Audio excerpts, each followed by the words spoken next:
Hello friends, आज हम पढ़ेंगे द प्राइस ऑफ फॉली, जिसे लिखा था डेसिडेरियस इरास्मुस ने। डेसिडेरियस इरास्मुस का जन्म हुआ दोस्तों 28 अक्टूबर 1446 और इनका डेथ हो गया 12 जुलाई 1536 में 69 ईयर की ओल्ड में इनकी मृत्यु हो। उन्होंने बहुत सारे ऐसे लिखे हैं, जैसे कि the education of Christian Julius exclude और इन प्राइस ऑफ फॉली, जिसमें से आज हम द प्राइस ऑफ फॉली पढ़ेंगे, जिसे पब्लिश किया गया था जून 1511 में। ऐसे में उन्होंने फॉली नाम की प्रोटैगनिस्ट को दिखाया है। जो फॉली नाम की कैरेक्टर है ना दोस्तों, ये भीड़ के बीच में आकर एक घोषणा करती है और उसमें वह अपने गुणों को बहुत ही बढ़ा चढ़ा कर बोलती है कि मैं ये हूँ, मैं ये हूँ। इसके साथ इसके बहुत सारे सेवक भी, जिनसे ये कहती है कि तुम लोगों ने मेरा स्मारक नहीं। ये इसके बारे में आगे पढ़ते हैं। ऐसे को 3 पार्ट में बांटा गया है। जानने से पहले हम कैरेक्टरों के नाम जान लेते हैं। इसमें टोटल 17 कैरेक्टर्स हैं। इसमें नंबर 1 पे फॉली है। फॉली है ना दोस्तों, ये हीरोइन है इस स्टोरी। यह प्लूटोस की बेटी है। प्लूटोस गॉड ऑफ रीच, अमीरों के राज भगवान है। और इसे मैथे एंड एप्रेजिडिया ने पाला है, जो इसकी नानी है। वैसे तो शांत रहती है, पर मर्दों के मामले में यह कठोर हो जाती है। शायद इसे मर्दों से नफरत है। खैर, हम आगे जानेंगे इसके बारे में। इसके बाद फिलोटिया, जो कि अपने खुद के प्यार को रिप्रेजेंट करता है। थर्ड में लूसियन, यह नास्तिक व्यक्ति है जो कि भगवानों में नहीं मानता। इसके बाद होमर, एक इपिक पोएट। लेथ, इस ऐसे में गुमनाम। गेट्रोस, हैपनिकोलाक, बाचू, सोक्साइस, डेमोस्थेन और कॉम, सबके बारे में ऐसे में धीरे धीरे करके जानेंगे। चलिए अब हम इस ऐसे को स्टार्ट करते हैं। बात में दिखाया जाता है कि फॉली जो है वो काफ़ी परेशान, और वो कहती है कि बिना मैरिज, बिना बच्चों के मैं कैसे एग्जिस्ट करूंगी। ये जो फॉली है ना दोस्तों, ये कह रही है कि अगर बर्थ नहीं होगा, फैमिली नहीं बनेगी, तो बुढ़ापा नहीं आएगा, फिर नई पीढ़ी कैसे आएगी। इस बात पे देवता लोग भी उसे एग्री करते हैं। के बाद वो उसे कहते हैं कि स्त्री जो होती है, यानी महिलाएं जो होती है, वो बेवकूफ़ होती है। पुरुषों को मूर्ख बनाती है अपनी सुंदरता से। ये कि ऐसे में मूर्खता को और महत्वपूर्ण बताकर ये कहा जाता है कि मूर्खता जो है उसका छिड़काव लड़कियां पार्टियों में, कहीं भीड़ भाड़ में करती रहती है। यहाँ तक कि दोस्ती भी मूर्खता के बिना नहीं चल सकती। के बाद ये तक कह दिया जाता है कि रियलिटी में अगर किसी भी रिलेशन को लॉन्ग टाइम के लिए रखना है, उसमें फॉली होना बहुत ज़रूरी है।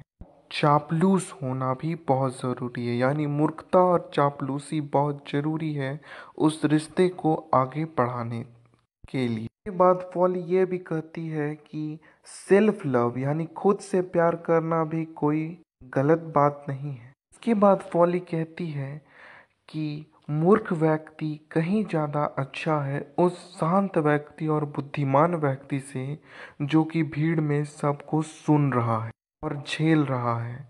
जबकि मूर्ख व्यक्ति ये सब कुछ नहीं झेलता, सीधा उसे जो कहना होता है वो कह देता है। इस ऐसे के फर्स्ट सेक्शन में दोस्तों ये बताया जा रहा है कि जो फॉली नाम की लड़की है वो स्वयं से प्यार करती है और ये चाहती है कि जो मेरे नौकर चाकर हैं वो मेरे इर्द गिर्द घूमते रहें। पर वो सच्चा लव भी चाहती है, वो मैरिज करना भी चाहती है और अपना बच्चा भी चाहती है। पर वो कहती है कि औरतें मूर्ख हैं, पर वही औरतें पुरुषों को आसानी से मूर्ख बना सकती हैं अपने हुस्न के जादू में। और इन्हीं सब बातों पे सेक्शन 1 खत्म हो जाता है। अब सेक्शन 2 में आते हैं दोस्तों। इसके बाद फॉली जो है दोस्तों, वो doctors, lawyers, gamblers, Hunter, tears fog, author of the book, poet, businessman, governance, artist, यहाँ तक कि national and cities duty ministers तक वो क्रिटिसाइज करती है और कहती है कि ये ऑल आर फुलिश, ये सभी के सभी मूर्ख हैं। सभी प्रोफेशनलों को मूर्ख कहने के बाद वो कहती है कि मुझे स्पेशली डॉक्टरों पे फोकस करना है, क्योंकि वह फुलिश नहीं है पर वो बिहेव करते हैं एक मूर्ख यानी फुलिशनेस का बिहेव करते हैं। वो डॉक्टरों को इसलिए ब्लेम कर रही है कि वो कहती है दोस्तों कि डॉक्टर्स जो होते हैं वो अपने ही प्रोफेशन में मस्त रहते हैं, लोगों को ठीक करते हैं और उनकी भावनाओं से खेलते हैं। वो वो उनके डर का फ़ायदा उठाते और उसके बाद लास्ट में कहते हैं कि जितनी भी अपेक्षा करनी है यानी डिग्निटी रखनी है वो गॉड से रखो। वो शायद भूल जाते हैं उस ट्रू मैसेज को, वो सच्चा मैसेज को जो कि क्राइस्ट ने दिया था। ये भी भूल जाते हैं कि रूल ऑफ लाइफ क्या है, गुड वर्क यानी अच्छा काम करना किसे कहते हैं। इसके आगे वो कहती है कि स्पेशली डॉक्टर ऐसा करते हैं, पेशेंट से खेलते हैं और वो अपने आप को भगवान मानते हैं, गॉड मानते हैं, अपने काम को सही से नहीं करते हैं। सभी प्रोफेशनल्स अपने काम को सही से नहीं करते तो चलता है, पर जो डॉक्टर्स होते हैं वो अपना काम सही से नहीं करते तो उन्हीं के पीपल्स यानी लोगों को यह दिक्कत झेलनी पड़ती है। सेकेंड सेक्शन में यही सब बातें जो है वो फॉली कहना चाहती है। लास्ट में फॉली एक और बात कहती है कि क्राइस्ट जो है वो क्या स्पोक यानी क्या बताए हैं, वो भूलने से वो अपने ही लोगों को ख़त्म करते जा रहे हैं और अपने प्रोफेशन को बढ़ाना चाहते हैं। और यहीं पे दोस्तों सेकंड सेक्शन ख़त्म हो जाता है। अब हम थर्ड सेक्शन में आते हैं।